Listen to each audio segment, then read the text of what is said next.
seperti katakanlah apel kecil kepada apel besar. Dari ketika apel itu masih kecil berarti kan mungkin untuk menjadi besar. Begitu dia keluar dari titik mungkin itu menuju kepada yang dimungkinkan yaitu apel besar, dan secara perlahan itu dia disebut gerak, atau yang juga biasa disebut proses gerak.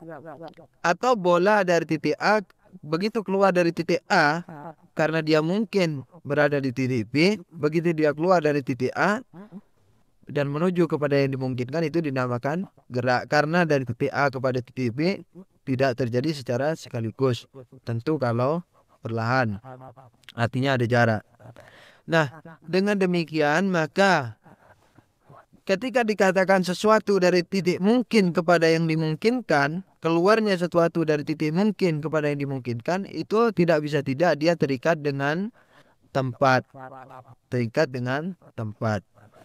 Nah, ya dia berada di suatu tempat kemudian bergerak menuju tempat yang lain. Tempat di sini bukan tempat duduk sebagaimana tempat duduk ya. Tempat itu adalah udara semua yang kita volume badan kita itu adalah tempat kita, bukan hanya tempat duduknya. Seperti seperti gelas ini yang saya angkat ini, maka tempatnya ya di sini ini, volume gelas ini semua itu namanya tempat gelas. Nah, ketika dia dari sesuatu dari titik mungkin menuju yang dimungkinkan secara perlahan dan itu dinamakan gerak, maka ukuran gerak ini dari satu titik kepada titik lain itu disebut waktu. Nah, dengan demikian yang terikat dengan waktu hanyalah yang mempunyai proses atau yang terikat dengan tempat misalnya, yaitu materi. Nah, sehingga seluruh materi itu pastilah terikat dengan tempat dan ruang dan waktu, karena waktu itu ukuran gerak mereka, yaitu gerak materi. Nah, sekarang kalau non materi dia tidak terikat dengan ruang dan waktu, maka masalahnya bukan masalah perlahan lagi, melainkan masalah sekaligus atau secara mendadak, yaitu yang disebutkan dalam ayat tadi kalamhil bil basar atau kun fayakun. Itu dari satu dari dari sisi ayat. Ada yang lain tetapi saya takut waktunya habis, di samping ada hal-hal yang lain kita lewati aja, kita masuki ke argumentasinya yang kedua. Beliau mengatakan bahwa dalam diri kita itu terdapat yang namanya ana, gitu. Ya, terdapat yang namanya saya, ana, saya, aku. Kita semua, kata beliau, tidak dapat mengingkari tentang aku ini. Aku. Hah? Bukan. Ini bukan masalah ego. Aku. Jadi apa kita bisa mengingkari atau ragu aku ini ada apa enggak? Enggak. Akunya itu saja. Jangan dibahas yang lain-lain. Jangan dihubungkan dengan pembahasan yang telah lalu. Tambah bocor kacir. Nah, ini maksudnya yang lain ini. Kesadaran bahwa aku ini ada gitu. Ya kan? Nah, ketika kita sudah mengerti tentang hal ini, yaitu bahwa aku ini ada, terus kita lihat apakah aku ini bagian dari badanku atau seluruh badanku,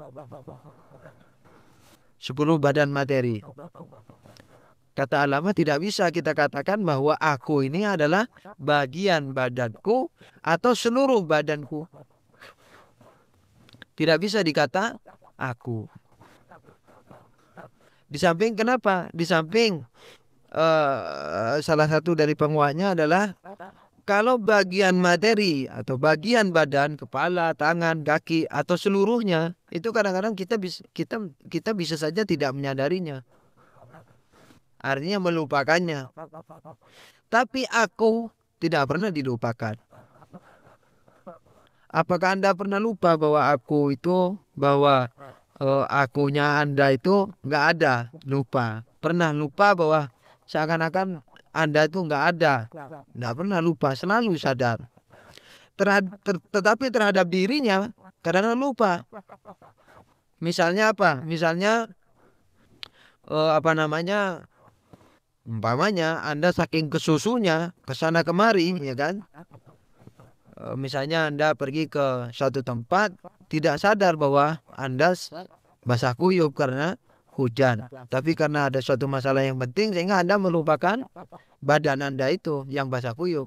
Pernah terjadi barangkali, apalagi kalau mau ujian, kalau masih kuliah itu, atau yang ronsi-ronan katanya Madura, atau yang lagi baru baca Fatihah, sudah baru baca akad, apakah akad munqati atau akad daim, ya kan? Yang baru nikah maksudnya, apakah nikah sementara dalam arti berjangka atau tidak, baru akad gitu.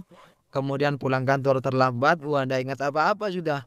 Pulang cepat-cepat, ndak tahu hujan, ndak tahu panas, melupakan dirinya. Tapi yang namanya aku ndak pernah dilupakan. Itu menunjukkan bahwa aku di sini bukan badan kita, baik sebagiannya atau keseluruhannya. Saya mau tanya, aku itu bisa dibagi enggak? Nggak bisa. Tapi badan kita bisa dibagi. Itu menunjukkan bahwa aku yang dimaksudkan di sini bukan, oh ini menyinggung separuh keperasaanku, perasaan diriku misalnya. Nggak bisa, ya kan? Ya. Tapi kalau badan bisa kita bagi-bagi. Tapi aku ini tidak bisa dibagi. Itu menunjukkan bahwa dia ini sesuatu yang lain, yaitu yang dikatakan sebagai non materi itu. Ini sesuatu yang tidak bisa dibagi. Nah, sebenarnya ini mukadimahnya panjang lebar ini. Jadi karena ini filsafat terpaksa saya balik sedikit saja. Harap bersabar. Sesuatu yang dikatakan materi itu banyak sekali kespesialannya, kekhususannya maksudnya.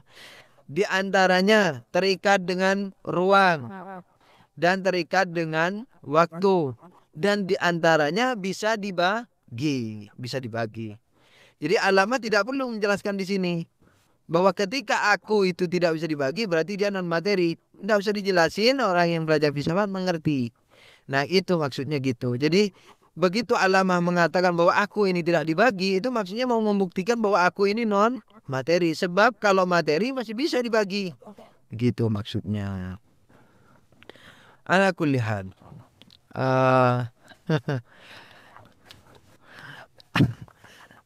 Ada orang-orang apa namanya? Ada orang-orang materialis mengatakan begini, bahwa sebenarnya aku ini katanya, sebenarnya aku ini merupakan global, apa namanya? Merupakan pengetahuan global apa yang kita punya. Maksudnya gini, ketika kita menyadap banyak informasi dalam otak kita, kata mereka, bukan dalam akal ya, otak. Dalam otak kita kan ada memori katanya, di mana kan kalau disentuh bisa ingat apa dan sebagainya. Nah, itu mereka tidak meyakini adanya roh. Jadi cukup otak ini sudah cukup. Di sini ada memori untuk bebauan. Di sini ada ya semacam disket file, hard disk. Wallah. Ala kulli hal. Di sini banyak kita mendapatkan banyak informasi. Sesungguhnya aku, kata mereka, sesungguhnya aku itu adalah ketika memandang informasi ini secara keseluruhan. Kita kan punya ilmu hadis, barangkali matematik, ilmu falak, ilmu elektro, ilmu bangunan, ilmu bisnis, ilmu macam-macam semuanya, gunung, langit, bumi, segala pengetahuan. Nah, ketika kita tidak melihat pengetahuan yang banyak dalam akal kita itu dengan terperinci satu persatu, melainkan melihatnya dengan global, itulah yang disebut aku. Kata orang materialis ini, sebenarnya aku ini bukanlah merupakan suatu yang bersifat non materi, kata dia, yaitu yang kamu muslimin bilang roh, melainkan itu adalah merupakan apa? Aku. Apa namanya, merupakan pengetahuan global terhadap seluruh apa yang kita punya. Sallu ala Nabi. Allahumma sholli ala Muhammad wa ali Muhammad. Ya, eh, dulu pernah kita bahas kan bahwa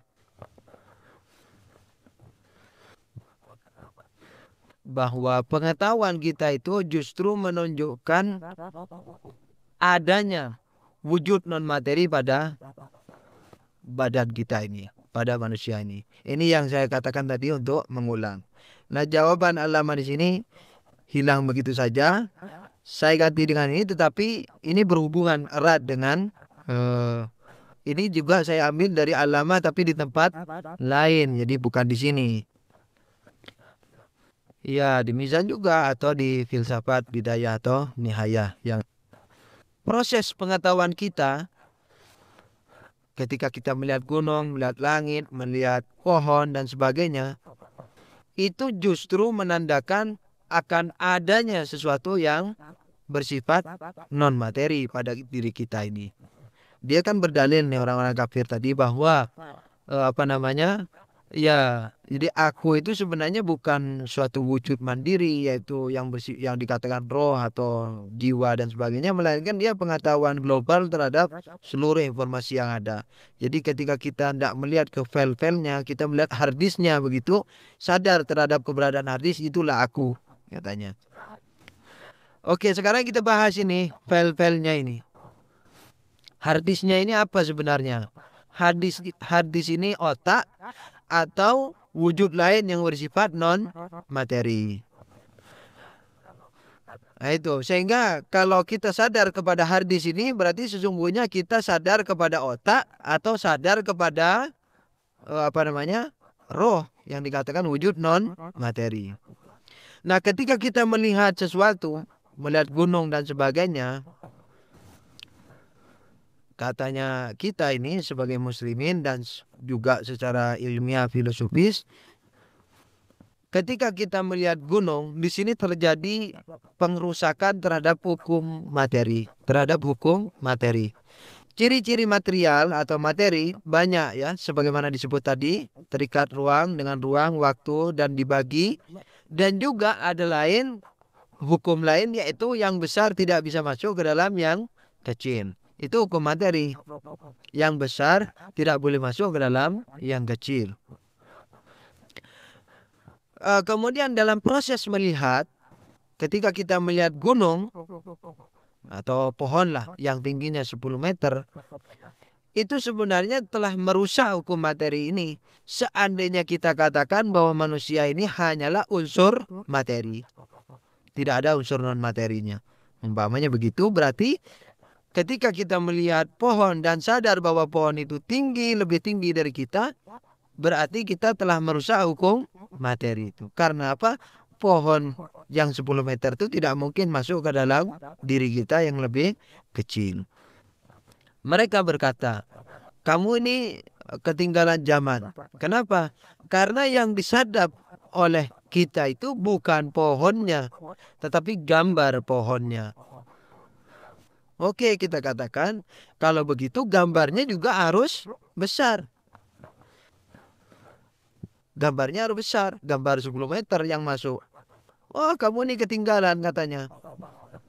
Kalau gambarnya 10 meter yang masuk, itu memang merusak materi, hukum materi. Tetapi di gambarnya ini sudah dikecilkan di skala. Misalnya dengan proses mata. Mata itu kan ada lensanya, kemudian ada yang namanya fokus dan sebagainya, sehingga pohon yang terlihat itu adalah kecil sekali. Katakanlah yang 10 meter itu jadi 2 mili. Yang 2 mili ini dikecilkan lagi di fokus, kemudian digedein lagi secara terbalik, walhasil kayak apa, kira-kira katakanlah kayak titik deh. Akhirnya kayak titik, dan yang kayak titik ini yang dikirim ke otak kita. Itulah yang kita katakan file. Harddisknya ya otak kita ini. Salah satu filenya adalah mengenai pohon yang tingginya 10 meter dan hanya setitik. Nah, oleh karena itu tidak merusak hukum materi, katanya. Jadi yang masuk hanya setitik, sedangkan otak kayak kubukan atau kayak genggaman gitu ya. genggamannya 2 kali genggaman kita lah, ya 1,5 genggaman kita kira-kira sendiri. Ala kuliah berarti kata mereka ini tidak merusak hukum materi katanya. Apa yang kita jawabkan? Yang kita jawabkan adalah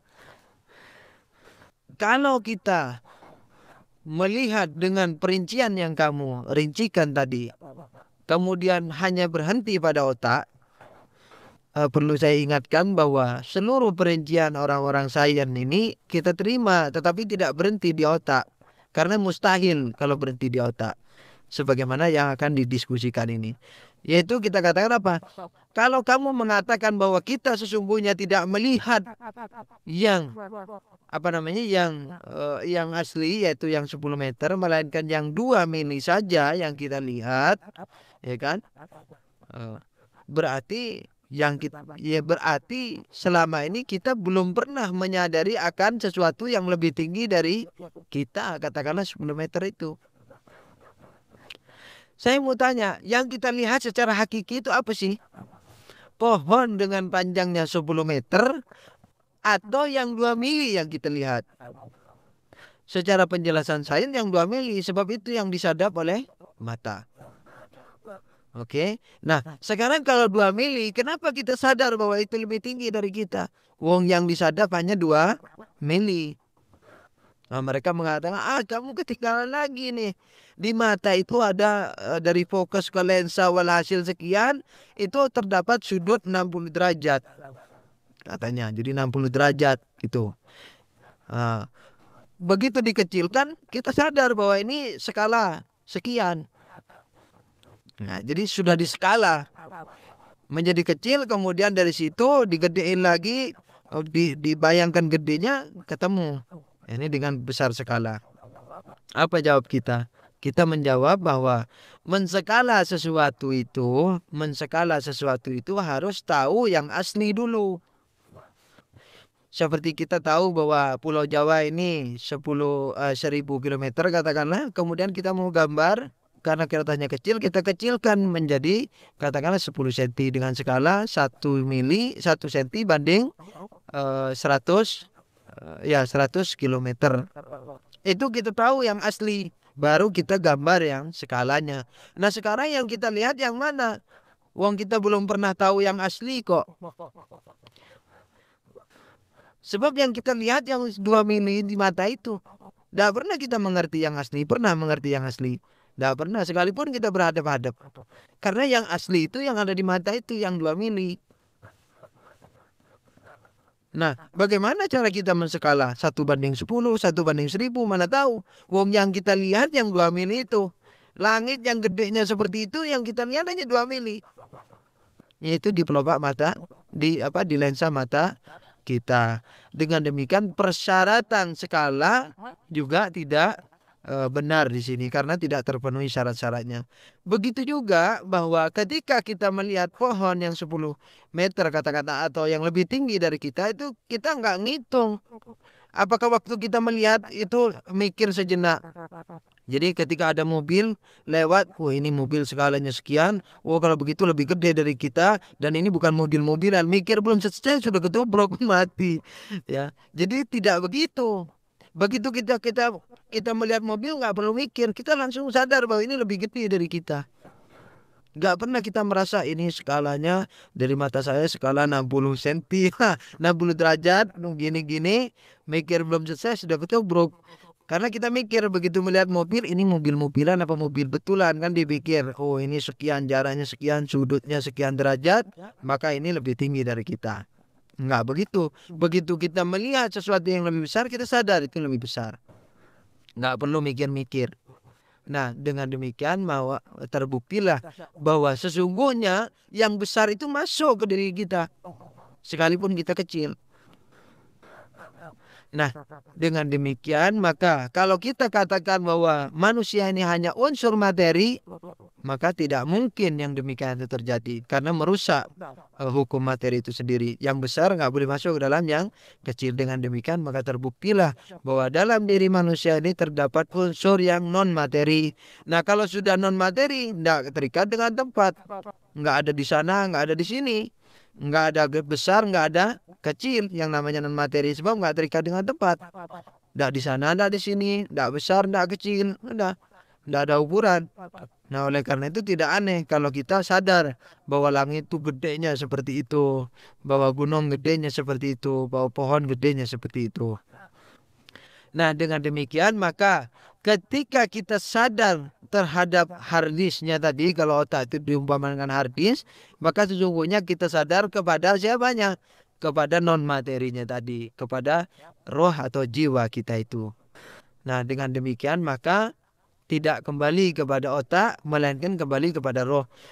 Lalu apakah kita tolak teori dari mata ke otak? Tidak kita tolak. Dari telinga, dari mulut, dari hidung, kemudian direkam di otak, tidak ditolak oleh filsafat Islam, tidak ditolak. Tetapi itu sebagai perantara, bukan sebagai akhir dari seluruh ilmu pengetahuan kita. Maksudnya apa-apa yang direkam itu tidak berakhir di otak, melainkan setelah otak dikirim lagi kemana? Ke roh kita. Roh kita itulah yang sadar terhadap apa yang dia lihat dan dia rasakan. Saya rasa sampai di sini dulu. Mudah-mudahan nanti bisa diperpanjang karena ini permintaannya tadi sampai jam 9, ini sudah lebih. Saya break dulu. Shallu ala Nabi. Allahumma shalli ala Muhammad wa ali Muhammad. Shallu ala Nabi. Allahumma shalli ala Muhammad wa ali Muhammad. Setelah kita cukup beristirahat, sebagaimana biasa kita masuki bab diskusi yang lebih bersifat aktif. Namun sebelumnya perlu saya tambahkan, tidak semua ayat yang dibaca mau dijelaskan, cuma satu ayat, dan itu pun penjelasannya sedikit karena ini penting. Semuanya sebenarnya penting, tetapi dengan katakanlah dengan sangat menyentuh terhadap akhlak kita sehari-hari, yaitu ayat yang keempat ya, dari kelima ayat yang saya bacakan tadi, itu alladzina idza asabatuhum musibatun qalu inna lillahi wa inna ilaihi raji'un. Jadi sebelum kita diskusi, saya mau tambahkan itu. Lamah mengatakan bahwa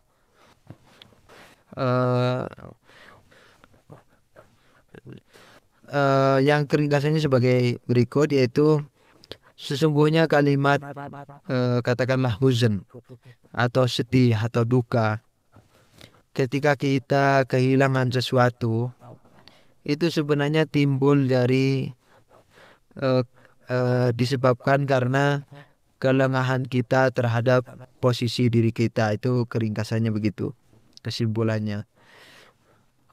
Maksudnya adalah ketika kita tidak merasa bahwa kita ini sebenarnya milik Allah Subhanahu wa taala, maka kita melihat diri kita sebagai sesuatu yang mandiri.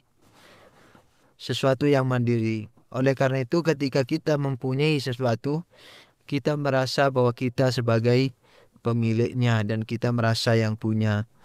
Oleh karena itu ketika sesuatu yang kita punya itu hilang karena kita mendapatkan musibah katakanlah, maka kita merasa sedih. Tapi sebenarnya kalau kita yakin, kalau kita merasa bahwa kita ini sebenarnya tidak mandiri, baik sejak awal keberadaan kita dan sampai sekarang tidak mandiri, bahkan kita itu mamluk, yaitu dimiliki oleh Allah Subhanahu wa taala, maka kita akan merasa sebagai hambanya atau budaknya, karena kita tidak memiliki apa-apa selain dari dirinya, dan itu pun milik dia secara mandiri. Oleh karena itu kalau diri kita saja miliknya, apalagi yang kita miliki, berarti miliknya juga. Oleh karena itu orang yang mukmin yang sesungguhnya, ketika dia mendapatkan sesuatu, mendapatkan suatu musibah, dia tidak merasa kehilangan sama sekali. Dia mengatakan innalillahi wa inna ilaihi raji'un. Kita memang bilang innalillahi wa inna ilaihi raji'un, tapi roto apot-apot gitu. Jadi hatinya agak berat juga. Innalillahi wa inna ilaihi raji'un, tapi merasa berat dan mengucapkan kata-kata itu ya sekedar kata-kata. Tapi orang yang memahami betul terhadap maknanya dan mengamalkan dalam kehidupannya sehari-hari, mendasari seluruh kepercayaan, keyakinan, berpikirnya, dan seterusnya, maka ketika dia mendapatkan musibah, dia tidak akan merasakan apa-apa. Justru yang dia rasakan adalah makna dari innalillahi wa inna ilaihi raji'un. Kira-kira begitu aja tambahannya. Barangkali ada pertanyaan atau iskalat. Sallu ala Nabi. Allahumma salli ala Muhammad wa ali Muhammad. Ada pertanyaan. Untuk pertanyaan pertama ada dua pertanyaan. Yang pertama, yang A maksudnya. Pertanyaan pertama ada Abi. Yang A adalah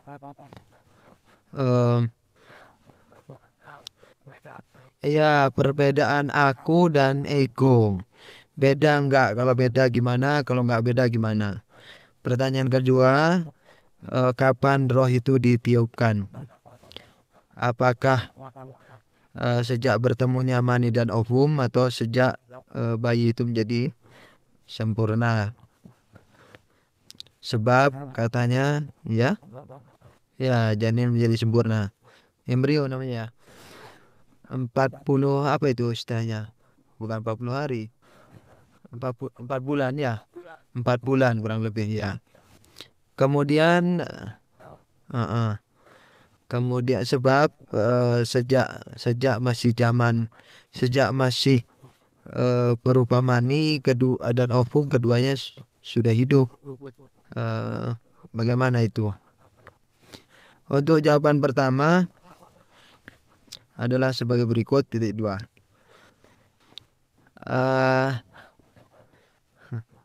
Aku memang bisa disorot dari beberapa segi ya. Namun kita bisa juga menghususkan bahasanya sesuai dengan kekhususan maknanya. Oleh karena itu saya tadi sangat menekankan bahwa yang diinginkan di sini adalah aku sebagaimana aku. Kalau ego, saya biasanya memakai bahasa akuisme.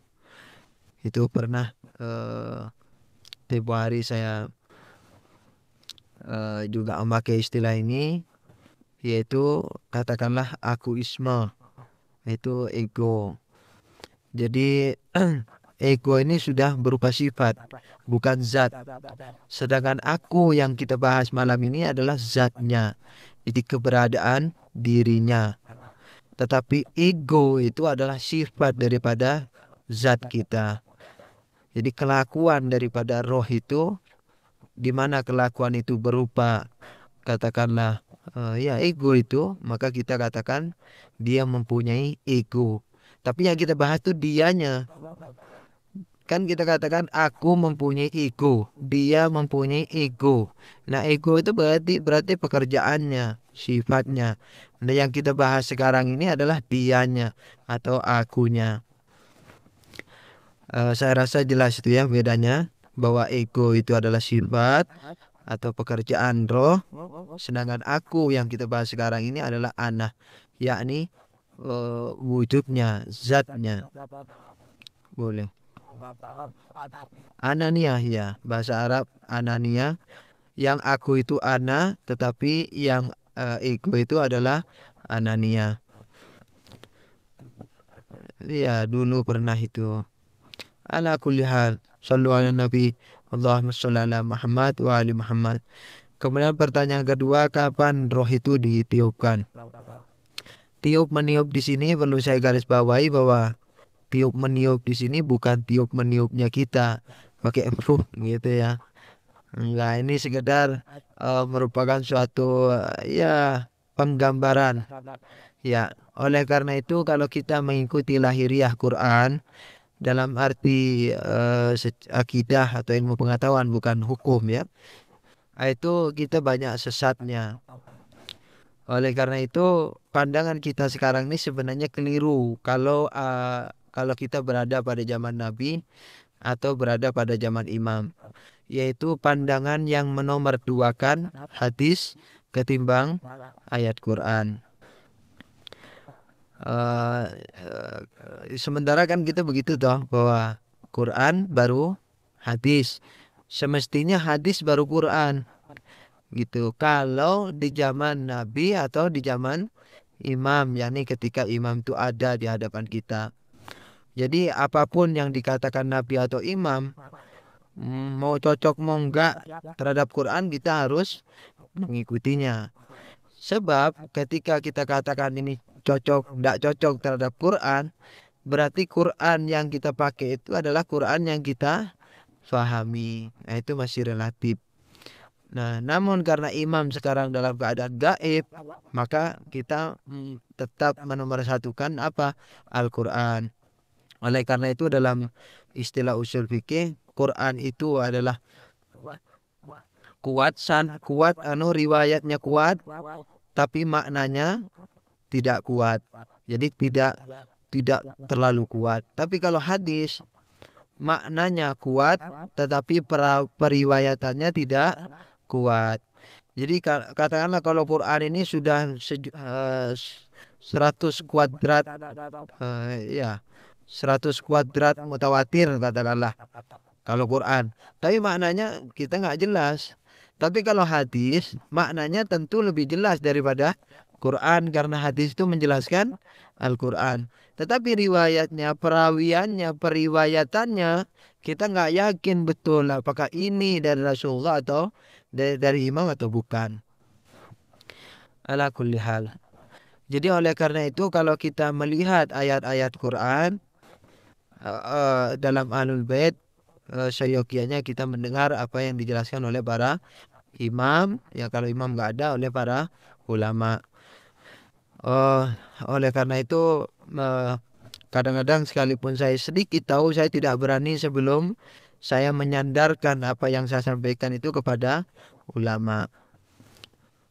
Ala kulli hal. Sering kita bicarakan itu ya dulu, semacam Bismillahirrahmanirrahim itu sudah kesyirikan, sudah trinitas dengan nama Allah yang Maha Pengasih lagi Maha Penyayang.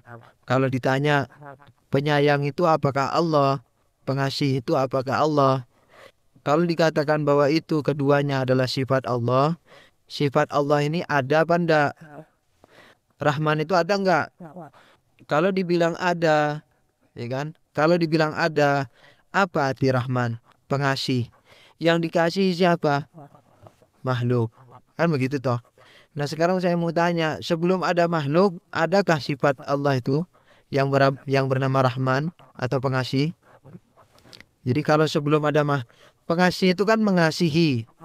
Yang dikasihi Allah siapa? Makhluknya tentunya. Nah sekarang kalau nggak ada makhluk, mungkinkah Tuhan diberi sifat Rahman? Nggak mungkin. Siapa yang mau dikasih? Nggak mungkin diberi. Nah, nggak mungkin dijuluki sebagai Rahman. Nah sekarang dijuluki sebagai Rahman. Oke, kalau Rahman ini ada, sesungguhnya memang benar-benar ada, ya kan? Maka dulu tidak ada sebelum ada makhluk. Nah sekarang saya mau tanya, Rahman ini baik enggak? Sifat Rahman. Kalau dibilang baik, maka dulu Tuhan kurang baik karena enggak punya Rahman sebelum ada makhluk. Kalau dibilang tidak baik, ngapain Tuhan mensifat dirinya dengan Rahman? Ngapain? Saking pasenya sampai ngapain? Mana itu ngapain sembunyi? Ala kulli hal. Jadi dengan demikian Rahmannya sesungguhnya enggak ada. Ya kan? Ini kembali kepada pelajaran pertama ini dulu, yaitu jadi namun gimana Tuhan mau menjelaskan kepada kita hakikat dirinya? Nggak bisa. Karena apa? Karena kita sangat terbatas, sementara Allah tidak terbatas. Oleh karena itu Allah membatasi dirinya, yang sangat terbatas itulah yang dikenalkan kepada kita. Jadi seandainya Tuhan itu kayak matahari, yang dikenalkan kepada kita itu lilin-lilin kecil kayak kunang-kunang tuh. Nih, aku nih kunang-kunang gitu. Padahal Tuhan bukan kunang-kunang. Nah, tapi kalau nih aku matahari kebakar loh, nggak mampu. Jadi nih aku nih kunang-kunang. Tetapi Allah menurunkan Nabi, mengatakan dengarkan penjelasan Nabi ini, gitu. Nabinya mengatakan apa? Allah itu tidak disifati. Hakikat keikhlasan itu kata Imam Ali apa? Meniadakan sifat-sifat Tuhan. Oleh karena itu kita mengatakan bahwa hebat Tuhan itu karena bersinar seperti kunang-kunang, tetapi Tuhan bukan itu. Terus cahayanya tidak terbatas dan kita tidak bisa membayangkannya. Begitu. Nah, oleh karena itu Al-Quran sendiri itu memakai bahasa-bahasa yang dangkal, khususnya mengenai akidah ya. Karena itu yang memang dapat dijangkau untuk pertama kali oleh akal manusia. Tetapi apa di balik itu harus mendengarkan penjelasan para rasul atau para imam sebagai pewaris ilmu rasul alaihimussalam, yang mana mereka menjelaskan di samping juga di ayat-ayat lain dijelaskan bahwa laisa kamitslihi syai', Tuhan tidak bisa disamakan dengan suatu apapun. Dengan demikian maka kalau sesuatu apapun itu mempunyai sesuatu selain Tuhan itu mempunyai sifat, maka Tuhan tidak boleh disifati. Ya, ya. Kemudian tetapi sifat ini bagaimana? Wah, perinciannya sebagaimana yang telah lalu. Tuhan disifati tetapi sifatnya itu adalah hakikat zatnya. Sifat dibagi dua, ada yang zat, ada yang perbuatan. Sifat zat itu ada dan hakikatnya adalah dirinya. Kalau sifat perbuatan itu tidak ada dan kembali kepada sifat zat, dan kalau sudah dikembalikan kepada sifat zat berarti kembali ke zat. Sifat perbuatan yang tidak ada itu yaitu semacam sifat Ar-Rahman, Ar-Rahim, pencipta, pemberi rezeki, pencipta. Sebelum Tuhan mencipta sama sekali, bisakah Tuhan diberi sifat pencipta? Nggak bisa.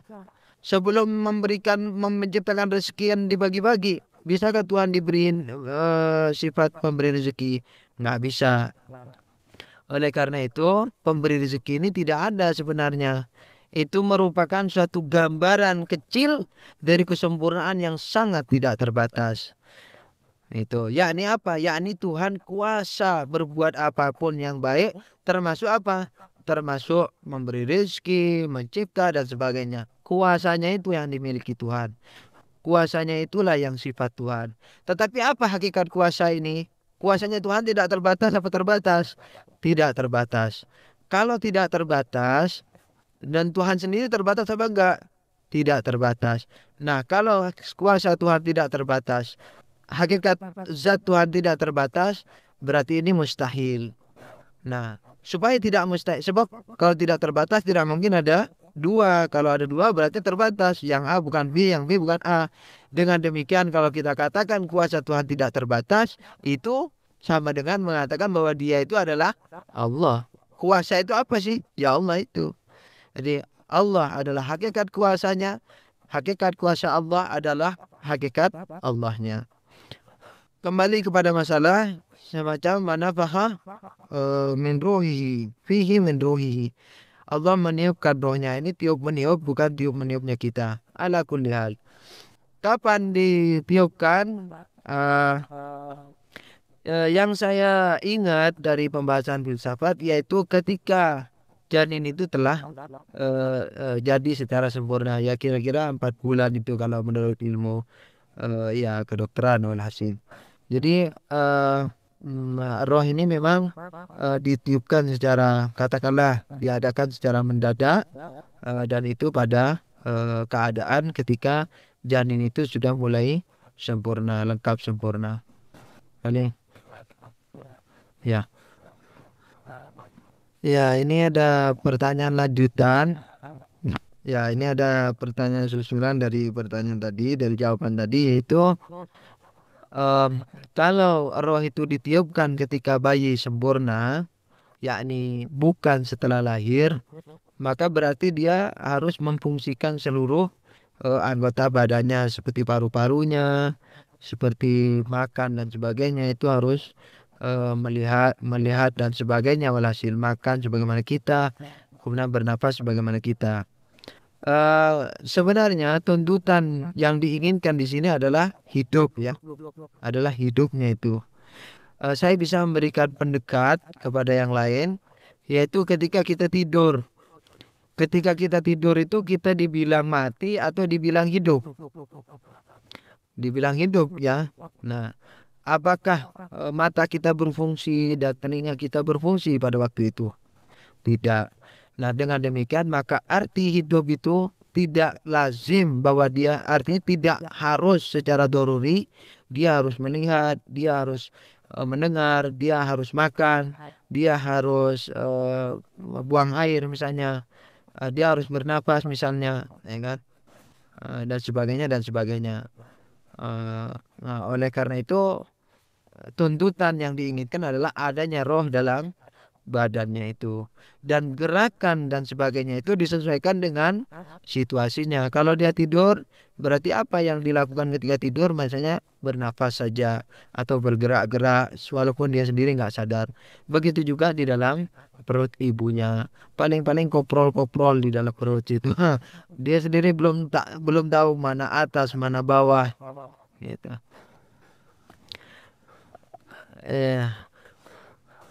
Benar. Oke, ada pertanyaan yang barangkali tadi belum terjawab dan sekalipun barangkali sudah dijawab, ada pertanyaan lagi yang menyusul pertanyaan sebelumnya, yaitu pada masa pada waktu berbentuk mani atau ovum itu sebenarnya sudah hidup. Oleh karena itu mereka membagi, misalnya bibit-bibit itu ada yang mati. Misalnya kalau tidak ketemu ovum sekian menit mati misalnya, atau tidak ditaruh di satu tempat tersendiri yang dikenal sebagai katakanlah bank sperma, kalau diterlantarkan begitu aja mati itu. Nah, jadi dia ada yang mati, ada yang hidup. Nah, hidupnya itu pakai roh atau bukan? Begitu toh. Jawabannya pakai roh. Tetapi yang kita bahas di sini adalah roh manusia, bukan roh daripada mani. Perlu diketahui bahwa semua ini sebenarnya hampir ke animisme ya. Apa waktu animisme itu dikatakan bahwa semua benda mempunyai roh. Dalam filsafat sebenarnya begitu. Semua benda mempunyai roh. Batu, pohon, semuanya mempunyai roh. Tetapi roh-roh mereka itu lemah ditimbang dengan roh manusia. Salah satu bukti roh itu adalah sesuatu yang non materi ya. Salah satu bukti ya bahwa benda itu mempunyai roh, putaran elektron terhadap proton. Anda lihat bahwa elektron selalu setia mengitari proton. Dia nggak pernah berubah arah, dia nggak pernah mendekati proton, nggak pernah menjauhi proton dan sebagainya. Kecepatannya nggak pernah bertambah dan sebagainya dan sebagainya. Padahal kita sadar bahwa elektron dan proton itu sama-sama tidak mempunyai kehendak, sama-sama tidak mempunyai keinginan, apalagi pikiran, apalagi rencana. Wah, katanya proton saya mau mengitari katanya elektron ya, saya mau mengitari proton ini sehari sekian kali. Nggak pernah dia mikir seperti itu. Tahu-tahu sudah begitu aja. Padahal dia sendiri tidak mempunyai akal, tidak mempunyai rasa, tidak mempunyai keinginan dan sebagainya. Nah, keadaan yang seperti itu tuh mustahil tanpa dikontrol oleh sesuatu yang lain yang mempunyai keinginan dan mempunyai kehendak. Hal yang seperti itu adalah dikatakan sebagai wujud non materi ya, itu sebagai rohnya yang mengontrol dia itu. Boleh. Begini ya. Ada pertanyaan lagi mengatakan bahwa sebenarnya roh mani itu ketika orangnya mati, maka semua sel-sel di tubuhnya ikut mati termasuk mani dan sebagainya. Oke. Yang kita bicarakan tuh mani yang mana? Mani yang telah menjadi orang tadi yang mati, atau mani yang dia punyai? Yang kita bicarakan adalah mani yang jadi dia, bukan. Yang kita bicarakan ini mani yang telah menjadi orang itu. Nah, iya, begitu mani itu telah menjadi orang itu, rohnya bisa saja sudah kabur, artinya sudah diganti dengan roh manusia. Nah, sekarang roh manusia ini memproduksi lagi mani-mani, dan rohnya mani itu roh-roh lain, bukan roh yang pertama tadi, gitu. Dan roh yang sebenarnya hidup dan tidak hidup ini, kita sebenarnya mengira bahwa hidup itu yang berperasa dan sebagainya, ya kan? Yang artinya bergerak dengan kehendak. Sebenarnya kalau kita mau teliti dan dihubungkan dengan alam non materi, yaitu katakanlah rohnya, maka ketika roh manusia ini mati, roh-roh yang menjaga atom-atom tubuhnya tetap tidak mati. Dia tetap elektronnya mengitari proton pada setiap potongan tubuhnya. Jadi tanah juga tetap seperti itu. Cuman dia selalu bergerak dan mempunyai fase-fase, stasiun-stasiun. Pada masa begini jadi tanah, pada masa begini jadi ini, pada masa begini jadi itu, dan sebagainya. Itu namanya gerak daripada alam materi, makhluk materi, benda materi, dan setiap gerak itu mempunyai fase-fase, gitu. Bahkan nanti ini orang yang sudah mati itu misalnya jadi tanah. Kemudian tanahnya dimakan oleh padi misalnya, yang kebetulan ditanam di situ. Setelah sekian ratus tahun, kemudian daerah itu jadi sawah, ya kan?